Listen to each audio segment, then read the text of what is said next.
불과 몇 달 전만 해도 내 인생은 엉킨 실타래와 다를 바 없었다. 내가 목표라고 생각했던 것도 사실은 모호한 소망에 가까웠고, 내가 성과라고 생각했던 것도 사실은 작은 파도 한 번에 흩어지는 모래성과 같은 것이었다는 것을 깨달았을 땐 나는 이미 30이 넘게 나이를 먹었고 결혼해서 가정도 꾸려나가야 하는 입장이었다. 차라리 깨닫지 않는 편이 나았을지도 모른다. 꼬이면 꼬이는 대로 그냥 사는 것도 방법이고, 모래성도 성이라고 성 한번 지어봤으니 됐다고 하면서 만족하고 사는 것도 하나의 방법이다. 하지만 그냥 만족한다는 것도 내가 어떤 상황에 처해 있는지 명확하게 알고 있을 때나 가능한 것이다. 파도 속에 있을 땐 바람의 방향을 알 수 없듯이 숨이 턱끝까지 차오를 때가 되어서야 뭔가 잘못되고 있다는 사실을 하나씩 깨닫게 된다. 인간이란 이렇게 어리석은 것 같다.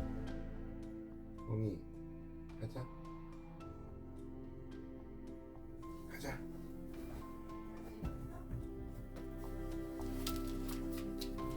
나는 쇼핑몰 매출이 잘 나고 있을 때에는 곧 떨어질 거라는 생각을 못했다. 그저 관성대로 굴러가다 보면 지금처럼 먹고는 살 수 있을 거라 막연하게 생각했다. 하지만 이런 말이 있다. 내가 만족할 때가 가장 고점이다. 정말 신기하게도 그 말은 현실이 되었다. 차라리 매출이 갑자기 0이 되어버린다면 당장 무엇이든 해야 하는 입장이 되지만, 매출이 서서히 떨어진다면 이것이 일시적인 현상인지 앞으로 계속 떨어질 것인지 알 수 없게 된다.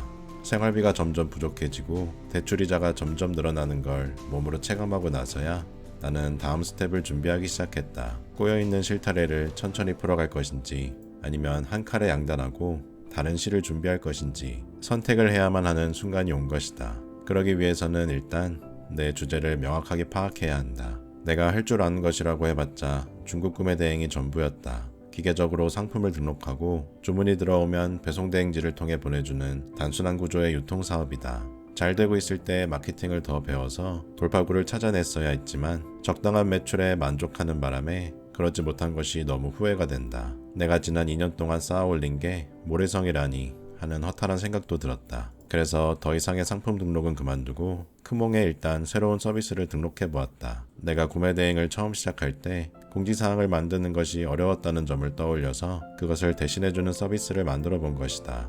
예상 밖으로 의뢰가 꾸준히 들어온다. 아직은 큰 수익은 나지 않지만 소소한 부업 정도는 되고 건당 5만원 정도의 순이익이 남아 시간 대비 효율이 좋은 일거리이다. 수익보다도 이걸 하면서 가장 크게 깨달은 건 사람들의 수요가 있는 곳에 내가 공급을 한다는 것, 즉 생산자 관점이라는 것이 진정 어떤 의미인지 이해하게 되었다는 것이다. 크몽에는 평소에는 상상조차 할 수 없는 다양한 시장이 형성되어 있다. 내가 가진 작은 노하우만으로도 전자책을 출판해 볼 수 있고 이런 것도 돈 내고 한다고 싶을 정도로 사소한 일도 있다. 중국 구매 대행 노하우도 전자책이 참 많이 나와 있고 스마트 스토어 디자인이나 상세 페이지까지 맡길 수 있다.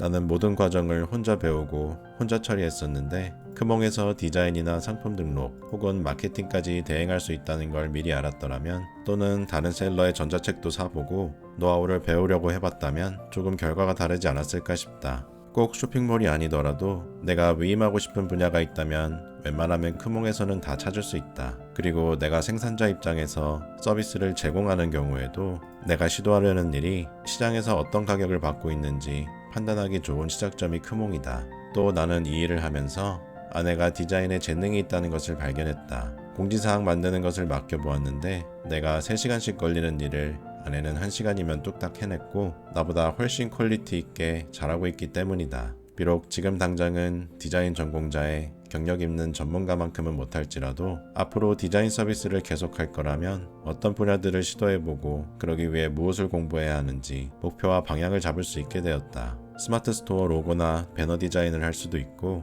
배달의 민족 리뷰 이벤트 페이지 디자인을 시도해볼 수도 있다. 아내가 이런 것들을 하는 동안 나는 새로운 유튜브 채널을 만들었다. 1월 6일에 개설한 채널이 빠르게 성장해 한 달 만에 구독자 4만 명을 넘어섰다. 수익화를 위한 고민을 하면서 바빠지다 보니 이 채널에 한동안 영상을 올리지 못한 것이다. 4만이라는 숫자는 누군가에게는 작은 숫자일 수도 있지만 내가 직접 채널을 기획해서 빠르게 성과를 거둔 것이기에 나에게는 의미가 있다.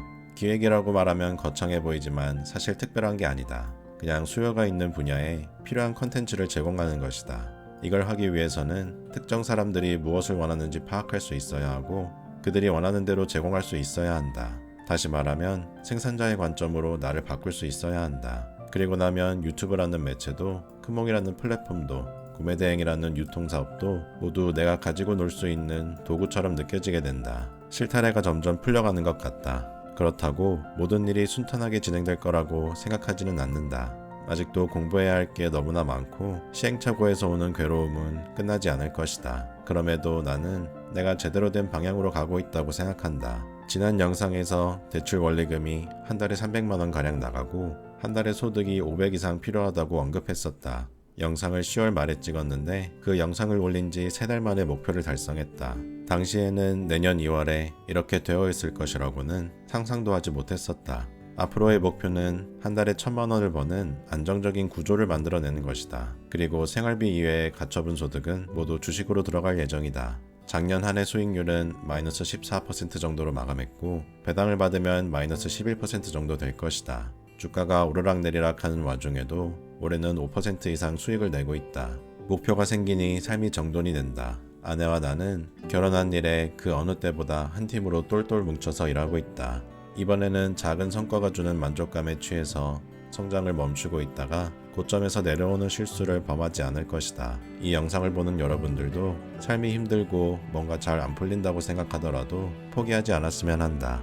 내 인생이 언제 어떻게 풀려서 안도의 한숨을 내쉬게 될지는 꼬여있다고 느끼는 그 순간에는 절대로 알 수 없고 앞이 보이지도 않는다. 그저 방향만 잘 잡고 가다 보면 어느새 한 계단 올라있는 내 모습을 발견하게 될 것이다.